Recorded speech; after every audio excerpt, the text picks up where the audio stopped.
banks they forced out of business during that time. There were a lot of, especially in Georgia. I have some friends over there, and they really want to consolidate. They still to this day.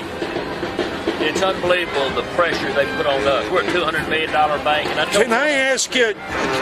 Look, all we do is take deposits in our community and lend it in our community. Yeah.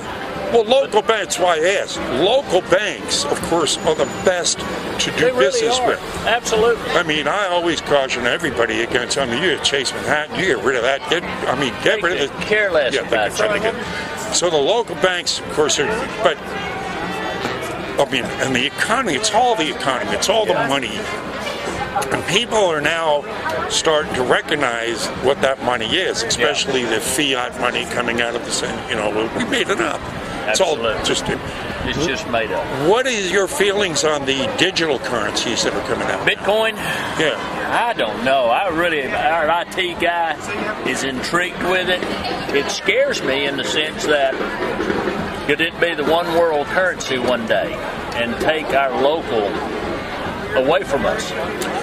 One of the moves, of course, is to become cashless. They want a cashless society, so we don't have, I couldn't do this without the government doing everything.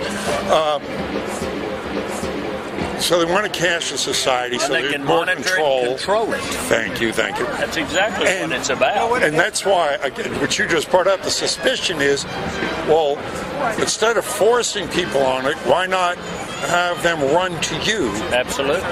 If it's so good. Right. But there are other multiple ones that are coming up. So I guess it's just due diligence to find out. It really is. I don't know if the public or the people will ever truly allow for a complete, I've heard like a blend between the two.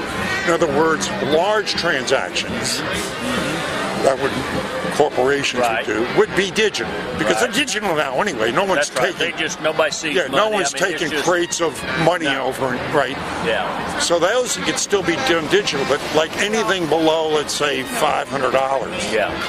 I like that. I mean, something like that would make sense. Because it's happening now. Like you said, big corporations, they just move money. Yeah. Nobody there's not a Brinks truck. Let's take it from ABC Corp, take it over to DEF, and they'll have it, and they'll take that and put it in their bank somewhere. It's all electronic. Yes, that's already being done there. In terms of us, in terms of me helping you or working with you, hey, it's got to be cash.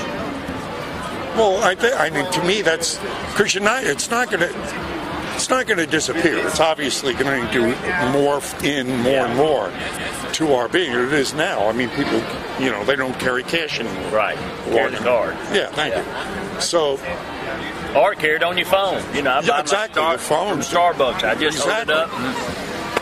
And it zaps it. Yeah, now they're even talking about you get the chip and too much Mark of the Beast crap there, pal. Absolutely. I don't want that. No. Well, a lot of people say that's what this phone is. I mean, I had a young lady say, I heard one day we're going to get chips. And I says, why? You paid $600 for that thing you got there? Tells them everything you need to know. It really does. There's no telling what they have on us and how. I'm just so cynical of government. I don't trust any of them, Republican, Democrat. Absolutely. I don't trust them. They don't deserve our trust.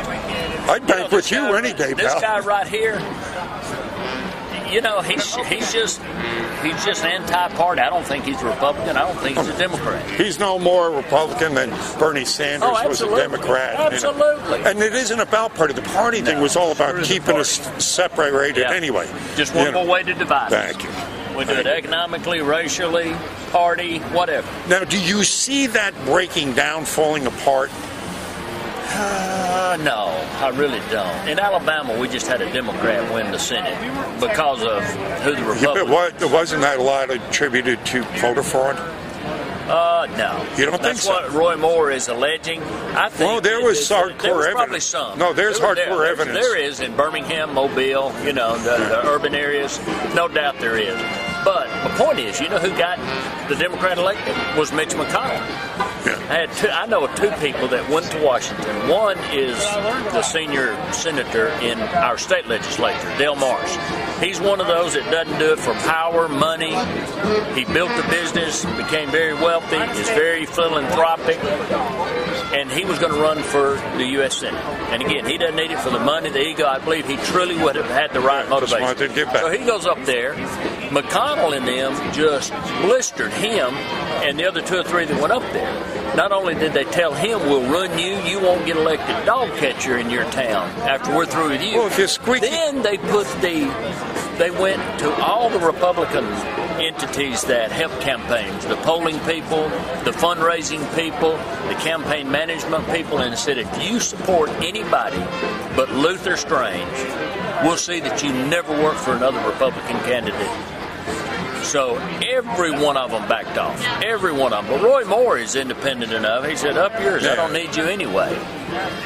But it was going to be hard for him to get elected. Oh, sure. Almost impossible. Almost impossible. Yeah, well, again, I mean, look at what was against him, and he got in. Absolutely. I mean, I think he really believed it. I still can't believe it. He won. But that just shows the will of the people, and I'm thinking that this waking I'm asking about, because the polarization is obviously getting more and more striking. Yeah. But I do see more people waking up to the false left-right paradigm. Absolutely. So you see that too. I wish the African American community would wake up.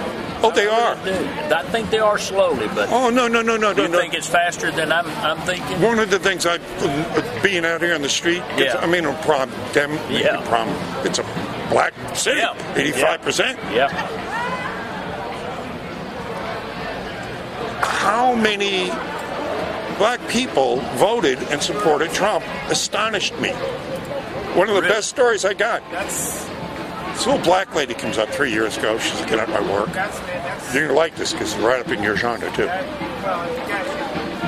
So I start talking to her. Extremely intelligent. I mean, I'm going, who the hell are you? Yeah. She goes, I'm Professor Iris Mack, physics, mathematician, Harvard, MIT, worked with Larry Summers.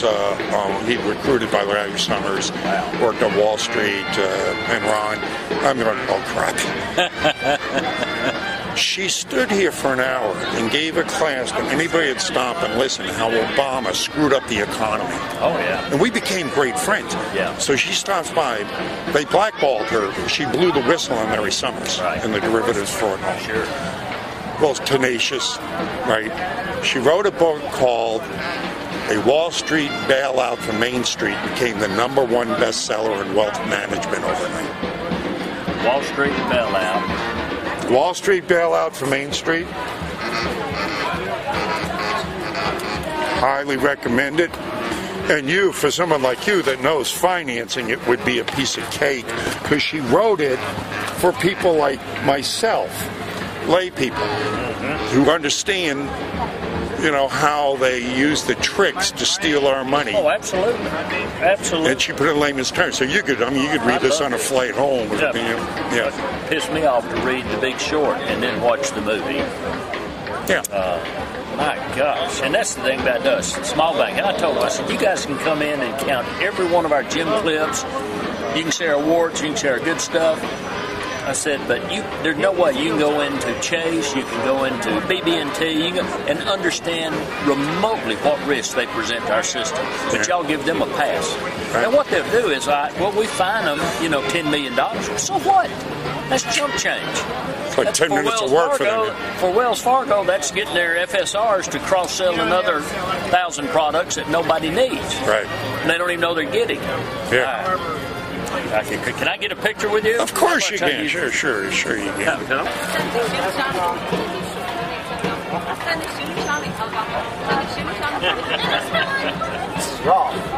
Thank you, sir. Oh, thank you, sir. Talking with you. Great American. Oh, thank you, sir. Very kind of you. Thank you. We could stay here another 4 hours and do this continuous. Oh, that's what I love. She was on the Trump wagon way before I was. She said, I love it. I tell you who else.